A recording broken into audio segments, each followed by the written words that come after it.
아멘. 오늘 함께 나눌 말씀 먼저 함께 보겠습니다. 요한일서입니다. 요한일서 1장 3절에서 10절까지 말씀입니다. 요한일서 1장 3절에서 10절 3절에서 10절 제가 한 절, 성도님들께서 한 절 이렇게 함께 교독하시겠습니다. 제가 먼저 3절부터 봉독하겠습니다. 우리가 보고 들은 바를 너희에게도 전함은 너희로 우리와 사귐이 있게 하려 함이니 우리의 사귐은 아버지와 그 아들 예수 그리스도와 함께 함이라.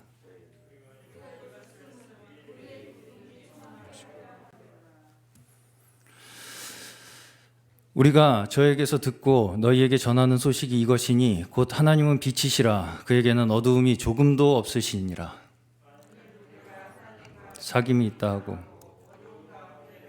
거짓말하고 진리를 저가 빛 가운데 계신 것 같이 우리도 빛 가운데 행하면 우리가 서로 사귐이 있고 그 아들 예수의 피가 우리를 모든 죄에서 깨끗게 하실 것이요 만일 우리가 죄 없다 하면 스스로 속이고 또 진리가 우리 속에 있지 아니하여 만일 우리가 우리 죄를 자백하면 저는 미쁘시고 의로우사 우리 죄를 사하시며 모든 불의에서 우리를 깨끗게 하실 것이요 만일 우리가 범죄하지 아니하였다 하면 하나님을 거짓말하는 자로 만드는 것이니 이 또한 그의 말씀이 우리 속에 있지 아니하니라. 아멘.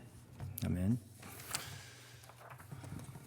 네, 제가 계속해서 최근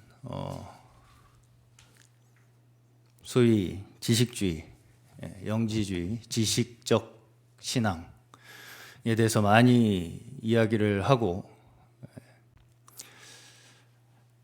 이것을 우리가 바로 잡는 것이 우리의 신앙에 있어서의 굉장히 큰 하나의 갈림길이 된다라고 말씀을 드렸습니다.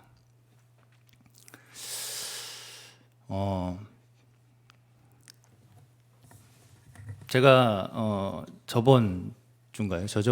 그 정도 전에 이 소위 진보 보수 또 좌파 우파의 이해를 들어드리면서 말씀을 나눈 적이 있었는데요. 이것이 이제 저희 기독교 사이에서 일어났던 일로 이렇게 대입을 해본다면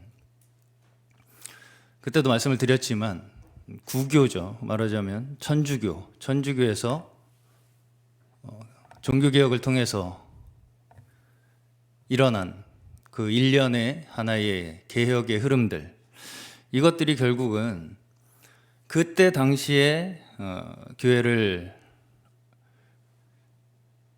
붙잡고 있던 결국은 형식주의라는 카톨릭 내에 그때 당시에 천주교 내에 있었던 그 폐단을 바로잡고자 종교개혁이 일어났었다라는 말씀을 제가 드린 바 있습니다.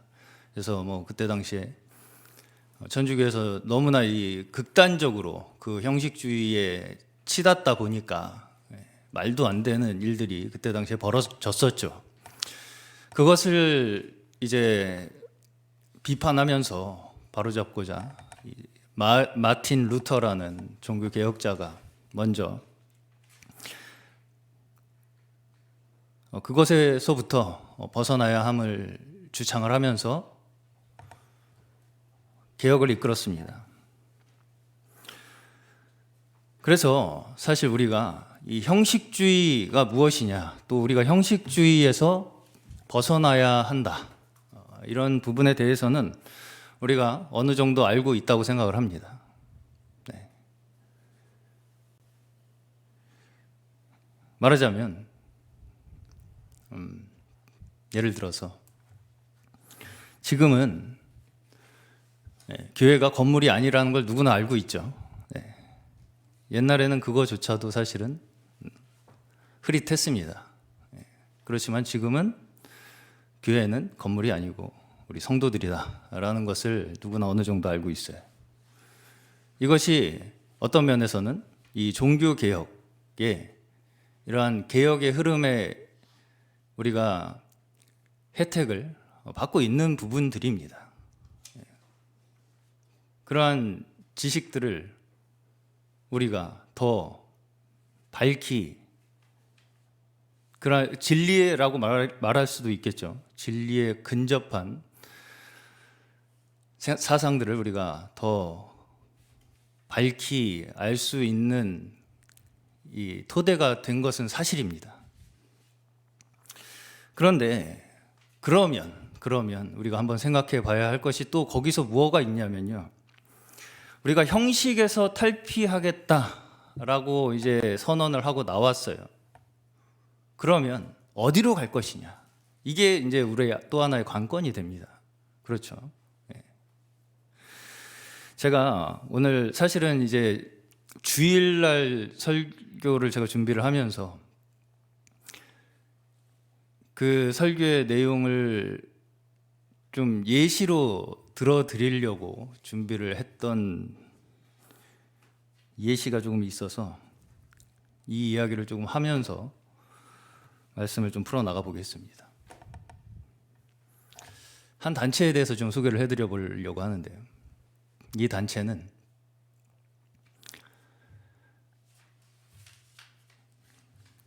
일단 모임의 형태에 대해서 제가 좀 소개를 해드려 볼게요. 시간은 정해져 있습니다. 모임 시간이 정해져 있어요. 근데 어느 정도 이렇게 한두 사람씩 모이기 시작해요. 시간이 되면. 그래서 몇 사람이 이렇게 모이다 보면은 어느 정도 시간이 됐다 싶으면 어느새 그 중에 한 분이 신청곡을 이야기를 합니다. 무슨 찬송합시다. 그러면 그때 이제부터 찬양이 예배 집회가 시작이 됩니다. 그렇게 해서 시작된 모임이 이제는 한두 사람씩 이제 신청곡을 내기 시작해서 찬양 시간이 이렇게 진행이 돼요. 그러다가 이제 좀 충분히 불렀다 싶으면 어느 순간 갑자기 한 사람씩 일어나서 기도를 하기 시작합니다. 그래서 여기저기서 자신의 어떤 하나의 느낌에 따라 좋은 느낌에 따라 기도를 하기 시작해요.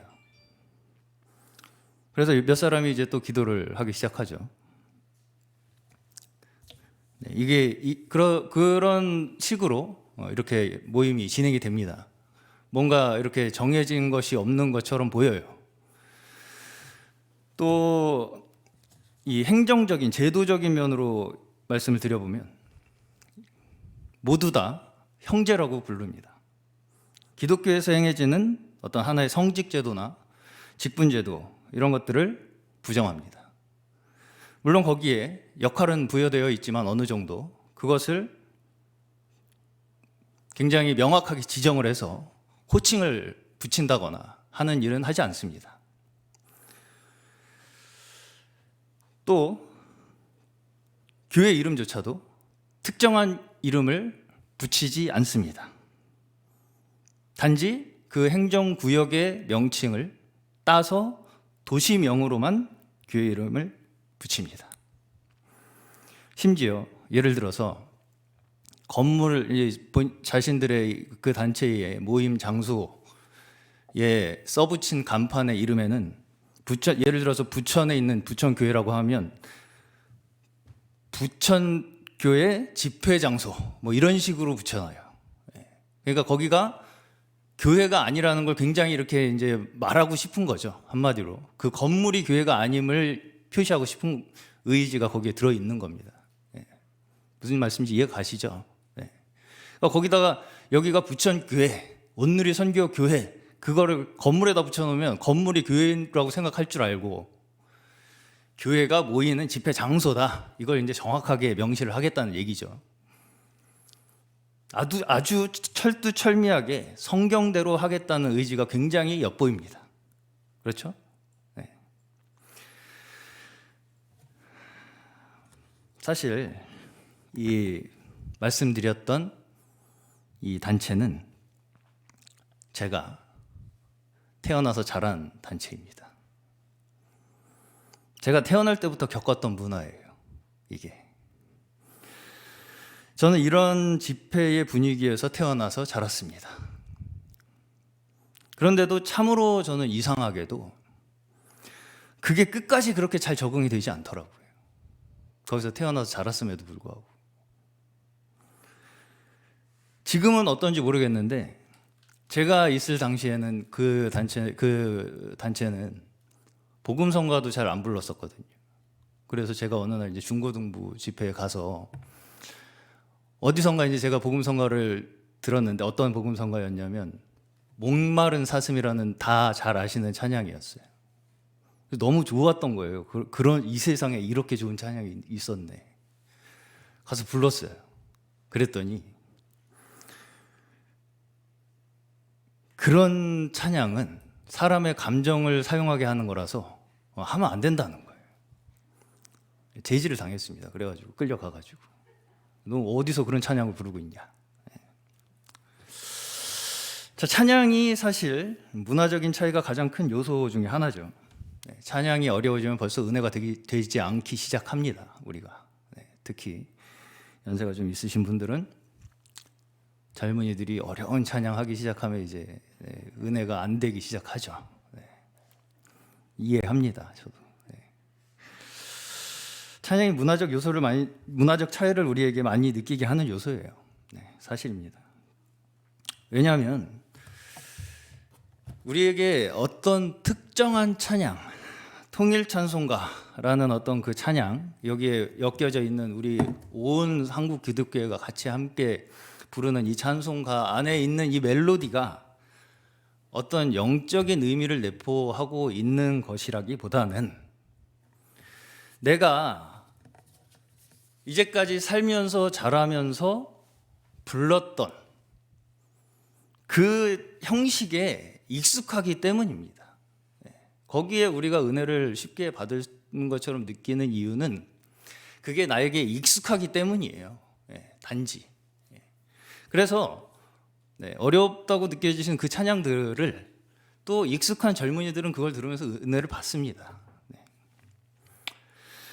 심지어 이제 예를 들어드리면 종교개혁 당시에는 아직 그 카톨릭의 문화가 남아 있었어요. 그 개혁했음에도 불구하고 심지어 그 루터가 개혁하고 나와서조차도 내내 그 사제복을 입고 그렇게 예배를 드렸다고 해요. 근데 그때 당시는 이 피아노라는 악기도 세속적인 악기였어요. 이 피아노가 그때 당시에는 술집에서 연주하던 악기였습니다. 교회에서는 뭘 연주했을까요? 무조건 파이프 오르간이었어요. 왜? 그 소리가 꼭 하나님의 음성 같거든요. 그래서 이 세속적인 음악을 연주하는 악기라는 인식 때문에 찬양에 사용한다는 거, 이걸 굉장히 불경하게 그때 당시에 여겼다는 것이죠. 그래서 이제 마틴 루터는 그걸 사실은 깨달은 사람이었어요. 그래서 그때부터도 이 찬양이 개혁돼야 된다 이렇게 생각을 하고 세속 음악에 가사를 붙이기 시작했다는 거예요. 찬양을. 근데 그게 우리가 지금 부르는 통일 찬송가에 많이 수록이 되어 있습니다. 심지어 제가 이제 아는 한 젊은 목사님이 있어요. 저보다도 한 7, 8년 어린 목사님인데 이 목사님은 할아버지와 아버지 대대로 목사님 집안이었어요. 그 본인도 목사가 됐습니다. 근데 할아버지 목사님께서 원로 목사님이시죠. 그 교회를 이어서 맡아주기를 바랬어요. 근데 그 할아버지 목사님께서 교회에서 기타도 못 치겠다는 거예요. 그래가지고 결국은 단독 목회를 개척을 시작했습니다. 저도 한때는 이제 뭐 세상 음악에 푹 빠져 있었던 사람이다 보니까 이 일반적으로 다른 많은 사람들이 좋아하는 대중음악도 아닌 음악들을 저는 좋아했었습니다. 하기도 하고. 그래서 저도 한때는 뭔가 이 교회의 새로운 시도를 불러 일으켜야 한다라는 어떤 그 사명감, 그런 의욕이 굉장히 앞섰을 때가 있었습니다. 그런데 뜻밖의 제가 느낀 게 무엇이냐면, 어떤 특정한 형식이 나를 변화시키는 것이 아니라는 것을 제가 느끼기 시작했어요. 내 심령이 먼저 말씀으로 변화되기 시작했을 때는 이 우리가 가지고 있는 어떤 형식이 우리에게 그렇게 크게 문제가 되지 않는다는 것을 저는 알게 되었습니다. 물론 너무 이 예배의 분위기가 무질서하고 경박하고 천박하다라면 집중하기 어려워지겠죠. 아무래도. 그렇지만 내가 지금 드리는 이 찬양의 가사, 이 하나의 나의 고백, 이것들이 정말 내 마음속에서 이루어지는 고백이 되는 것, 정말 십자가라는 단어를 내가 내 입으로 찬양하는 그 자체만으로도 내 마음이 너무나 벅차고, 그 모든 의미가 나에게 밀려드는, 나에게 주시는 말씀 한 구절이 내 양식이 되고, 내가 드리는 기도 한마디가 그 순간 주님과 나와의 둘만이 가지고 있는 그 시간이 될 수만 있다면, 그것이 사실 어떻든 간에 사실 크게 뭐가 문제가 될 게 없더라고요. 그래서 저는 지금 통일찬송가든 복음성가든 CCM이든 요새는 랩으로도 찬양을 합니다.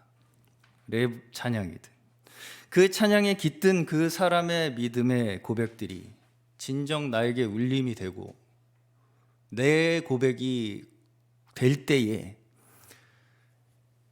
그 형식에 대해서 우리가 문제가 되지 않는 것을 경험할 수 저는 있다고 생각합니다. 자, 그러면 제가 이제 말씀드렸던 그 제가 나고 자란 그 단체는 말하자면 어떤 형식을 갖추는 것이 율법적이라고 생각해서, 말하자면 형식주의를 탈피해야 한다는 것 때문에 그런 식으로 형식을 나름대로 무형의 형식을 취하려고 하는 것이죠. 근데 이제 문제가 무엇이냐면, 그렇게 무형의 형태를 취하는 것이 마치 그렇게 해야만 성령이 거기에 임재하시고 운행하실 것 같이 생각한다는 것입니다. 어떻게 생각하시나요? 형식이 없으면 형식에서 벗어날 수 있을까요? 잘 한번 생각해 보시기 바랍니다. 오늘 본문에서 요한 1서에서 사도 요한은 이 서신을 어디다가 왜 썼냐면요, 그때 당시 초대교회에, 소아시아에 있던 교회의 가장 큰 문제가 뭐였었냐면 영지주의였어요.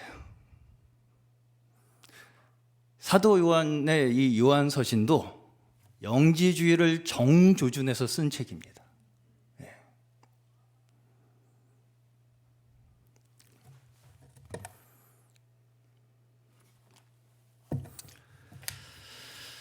근데 여기에 보시면 뭐라고 이제 사도 요한이 처음부터 이야기를 하고 있냐면,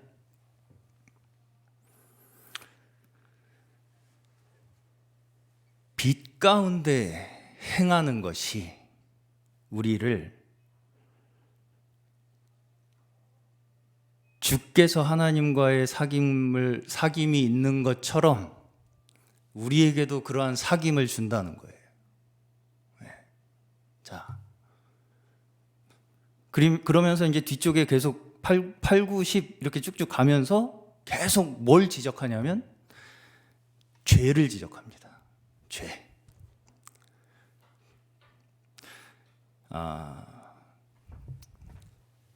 왜 우리가 자꾸 형식에 이렇게 집중을 하게 될까요?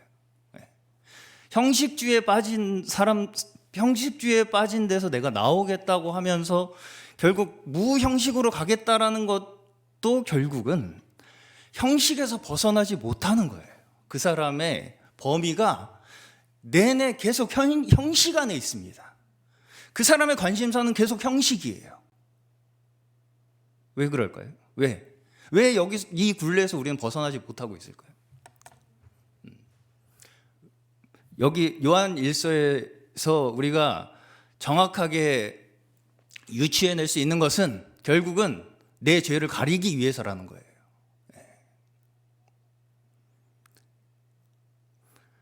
뭘 잘해보고 싶어서인 것 같지만 사실 내 죄를 감추고 싶어서라는 거죠. 그 형식 뒤에 숨어서. 이게 진정한 형식주의의 본색입니다. 본색.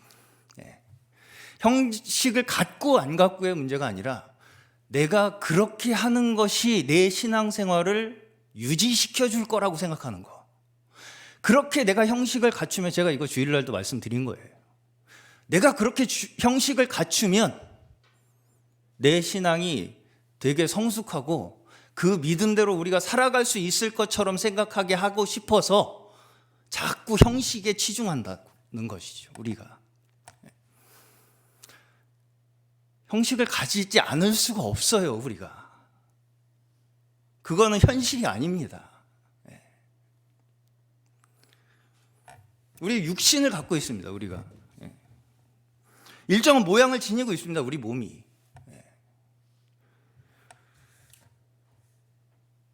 어떻게 해야, 제가 주일날도 말씀드렸지만 어떻게 해야 우리가 하나님의 가장 가까운 모양인 것을 알고 싶어하는 것하고 똑같은 얘기라는 거예요. 이게 어떻게 생긴 사람이 하나님의 형상과 모양과 제일 닮았지? 외모가? 이거랑 똑같은 말이라는 것입니다. 이게. 자, 예를 들어서 우리가 진정한 찬양의 형식, 어떤 멜로디, 어떤 박자가 이것이 진정한 찬양이다라고 규정할 수 있습니까? 예배를 우리가 성령의 인도에 따라서 몸을 맡기겠다. 이게 이제 약간 은사주의의 이 집회에서 나타나는 양상인데요. 어떤 일정한 규칙을 가지지 않고 즉흥적으로 뭔가를 해야 거기에 성령이 임재하신다고 생각하는 게 있어요. 은사주의적 이 단체에서 가지는 것들입니다. 이게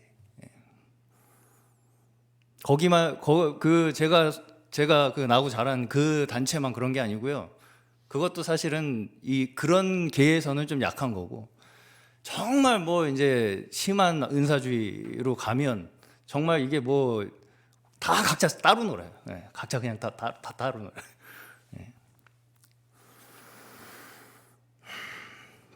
자, 성령의 인도에 따라 하겠다고 이 뭔가 흐름에 몸을 맡겼어요. 제가. 그러면 내가 하고 있는 그 일련의 구체적인 행위 그 속에서 하나님의 임재를 우리가 이끌어올 수 있을까요? 과연?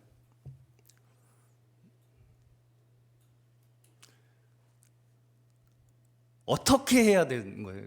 그게 그냥 무아지경에 빠져야 됩니까? 말이 안 되는 얘기예요. 말이 안 됩니다. 착각이에요. 그냥 이건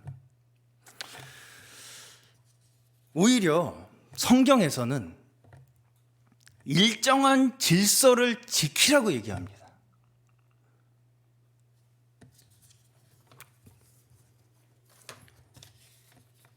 사도 바울이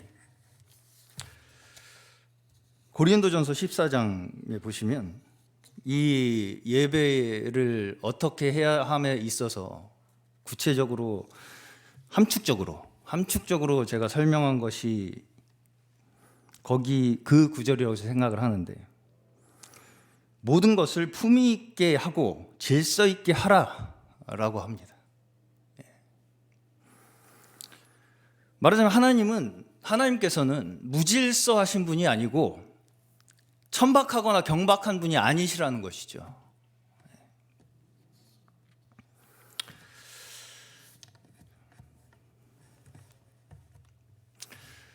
그래서 결국은 우리가 이러한 어떤 식으로든 외적인 형태 속에 숨어서 우리의 죄를 덮기 위한 그 모든 방편들,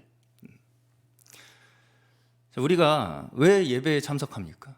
왜 함께 모여서 이렇게 예배를 드려요? 뭘 위해서?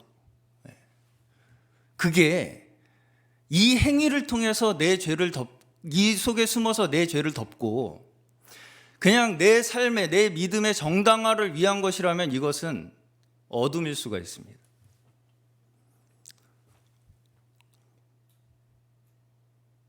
그럼 뭘 위해서냐? 뭘 위해서입니까? 오늘 본문의 말씀을 보시면 결국은 계속적으로 나오는 것이 무슨 단어가 무엇입니까? 사귐이에요. 사귐.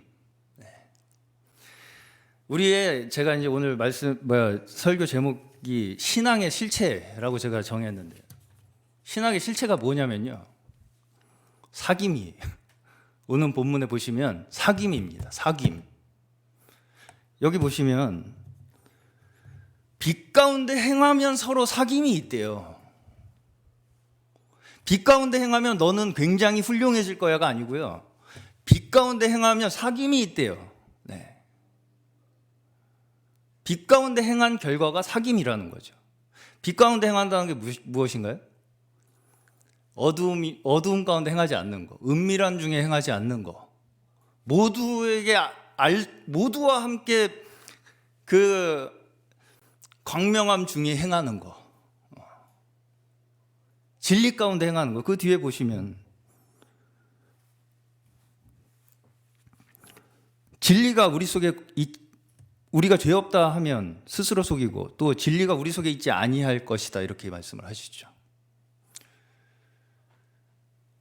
진리라는 것이 우리에게 주는 결과가 사귐이라는 거예요. 그럼 우리가 왜 예배를 드립니까? 왜 함께 모여서 예배를 드려요? 뭐가 먼저 회복이 돼야 됩니까? 우리가 하나님과의 사귐이 회복이 돼야 돼요. 이 가운데서 그냥 이 행위로, 내가 이 뒤에 숨어서 이 행위를 마침으로써 내 소임을 다했다라는 의미가 아니고요, 여기에서 나와 하나님의 사귐이 먼저 회복이 돼야 됩니다. 그것이 우리가 여기에 앉아있는 이유예요. 그리고 나서 그 사귐이 회복이 됐을 때, 진정 그 사귐이 회복이 됐다면 우리는 빛 가운데 행하게 될 것이고요, 빛 가운데 행하게 된 그 결과로는 우리 가운데 진정한 사귐이 이제 형성되기 시작한다는 것이죠. 그게 증거라는 거예요. 우리의 믿음의 증거, 신앙의 실체. 우리가 정말 신앙의 실체를 나에게서 찾고 싶으면 자꾸 내 안을 들여다보는 게 아니고요, 정말 내가 진정한 사귐을 지금 갖고 있느냐, 거기에 집중해야 돼요. 오히려 나에게 집중하게 하는 것은 이 세상 종교입니다. 불교가 참선을 통해서 나를 알게끔 자꾸 만들어요. 물론 나를 알아야죠. 근데 나를 아는 데서 끝나는 게 아니라는 것입니다. 우리 기독교는 깨달음의, 참선의 종교가 아니고요, 관계의 종교예요. 결국은 관계를 위한 종교라고 제가 표현을 해서 그렇지만 관계를 위한 것이라는 것이죠.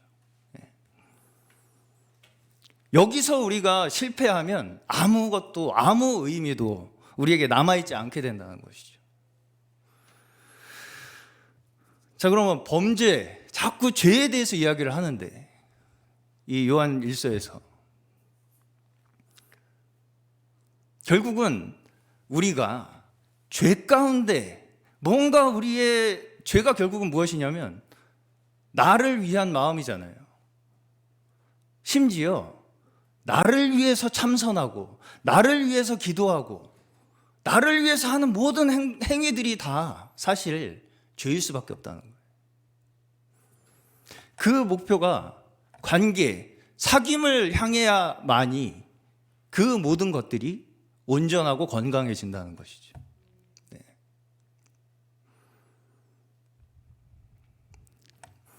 기도조차도 그래요. 기도조차도 우리가 기도를 통해서만이 사실은 진정한 나를 볼 수 있게 되죠. 말씀 앞에 내가 하나님 앞에 선 단독자로서 하나님의 그 얼굴 앞에 우리가 설 수 있는 그 자리는 사실은 기도의 자리 외에는 거의 없습니다. 그러면 왜 우리는 기도를 통해서 하나님 앞에 나아갑니까? 그냥 내 또 참선을 위해서인가요? 나라는 사람이 난 그런 사람이니까 앞으로 그렇게 살지 말아야지 그런 거 깨닫고 이제 마음 편해지려고 기도합니까? 그게 아니라는 것이죠. 진정 나를 싸고 있었던 내 육체, 나를 보호하고 있던 내 자아를 깨닫게 하심으로써 그것을 내려놓고 형제에게, 하나님에게 진정 나아갈 수 있게 하는 길을 열어주는 게 사실은 기도의 순 목적이라는 것이죠.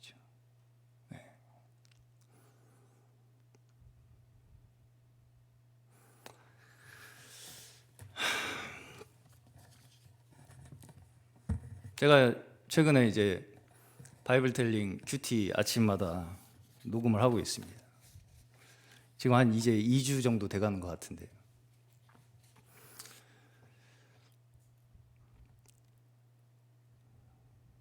뭐 매일마다 그렇게 한다는 것이 뭐 쉽지만은 않습니다.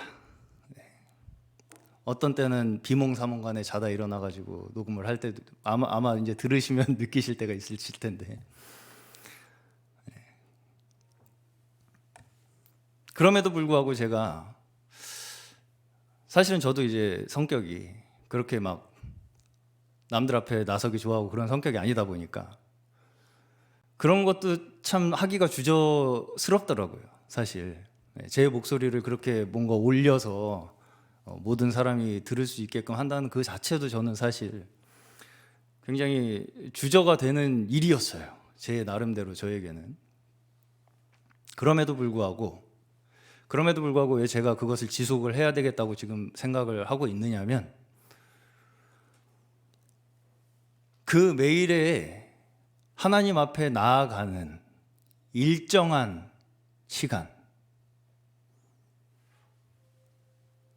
그 시간이 우리를 잡아주고 만들어준다고 저는 믿기 때문이죠.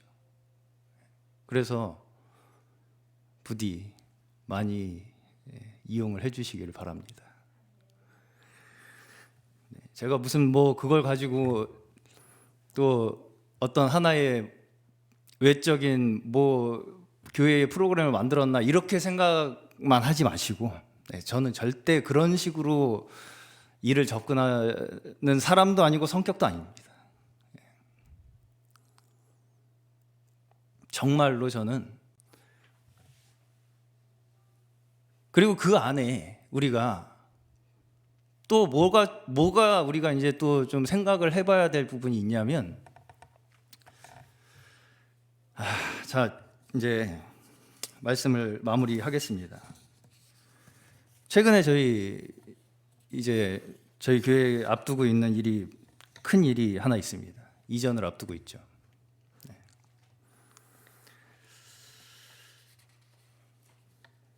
우리가 모든 것을 계획하고 설계하고 논의하고 결정하고 있습니다. 물론 저는 이 모든 과정에서 주님께서 우리의 앞길을 주관하여 주실 줄로 믿습니다. 그런데 만일 우리가 성령의 인도를 따른다고 하면서 아무것도 안 하고 가만히 앉아 있어요. 그러면은 하나님이 갑자기 나타나셔가지고 내 팔을 이렇게 움직이시고 이렇게 해가지고 이전을 도와주실까요? 최근에 제가 받은 은사가 있습니다. 뭐 은사라고 하면 은사주의로 또 생각을 오해를 하실 수도 있을 것 같은데, 제가 받은 은사가 뭐냐면요, 검색의 은사입니다.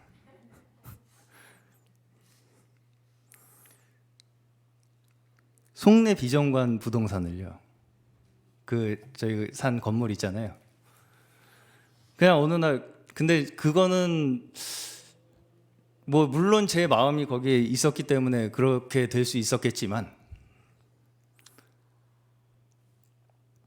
어느 날 갑자기 부동산 앱을 켰는데 갑자기 그게 제 핸드폰 한 정 가운데에 뜨는 거예요.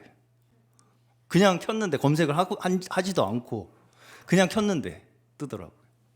그거는 주님께서 좀 직통 계시를 주신 것 같긴 한데 어쨌든, 네. 그럼에도 불구하고, 자, 그러면 직통 계시를 핸드폰으로 통해서 주셨어. 그러면 그 핸드폰은 누가 만들었습니까? 네, 제 핸드폰은 저기 사과 그림이 있는 거라서 저기 미국에 있는 애플사가 만들었는데, 왜 애플사가 없었으면 제가 하나님 직통 계시를 못 받았겠네. 우리에게는 이 세상에 셀 수도 없는 구체적인 디테일한 요소들이 그 뒤에서 움직여주지 않으면, 심지어 우리가 하나님의 계시를 느낄 수 있는 기회조차도 우리가 가지지 못할 수가 있어요. 네. 그런 부분들을 좀 세심하게 잘 생각을 해보셔야 돼요. 뒤에서 내가 이렇게 할 수 있게끔 나를 도와주는 그 모든 요소들에서 우리는 관계를 느낄 수 있어야 된다는 것이죠. 나 혼자 잘한다고 나 혼자 훌륭해지나요? 네. 그거 자체가 죄예요. 그렇게 생각한 것 자체가 죄라고요. 네.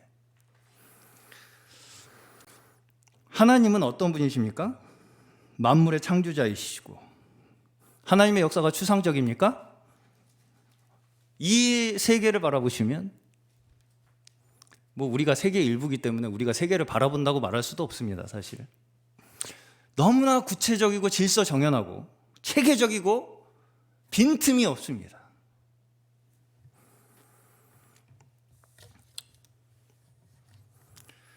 이 가운데서 우리는 우리의 간절한 기도와 하나님을 향한 우리의 합심된 마음, 이것들이 하나님께서 우리를 도우실 수 있는 길을 열어주실 수 있으시리라고 믿습니다. 우리 이 시간에 추상적으로 제발 우리의 신앙을 생각하지 마시고, 우리가 왜 어떻게 여기까지 왔는가, 누구의 도움이 여기에, 누구의 인도가 여기에 작용을 하고 움직이고 있는가, 하나하나 우리가 세심하게 들여다보고 감사할 것에 감사하고 마음 쓸 것에 마음 써야 합니다. 나 혼자 교회 생활 잘하고 나 혼자 예배 잘 참석하면 되는 게 아니에요. 우리의 목적이, 우리의 신앙의 실체가 명확히 드러나는 저희 모두 되시기를 주님의 이름으로 축원합니다. 오늘 말씀 기억하시면서 찬양, 기대에 함께 찬양하시겠습니다.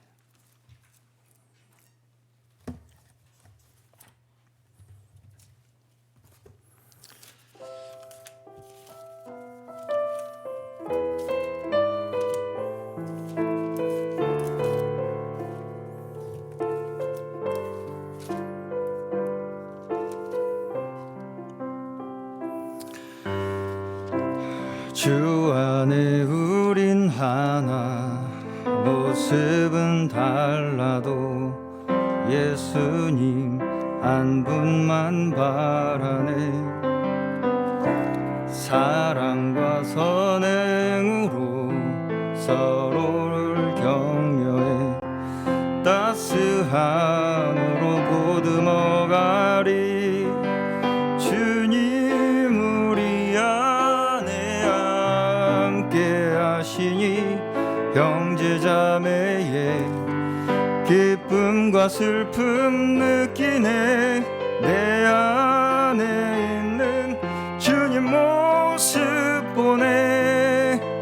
주분 기뻐하시네.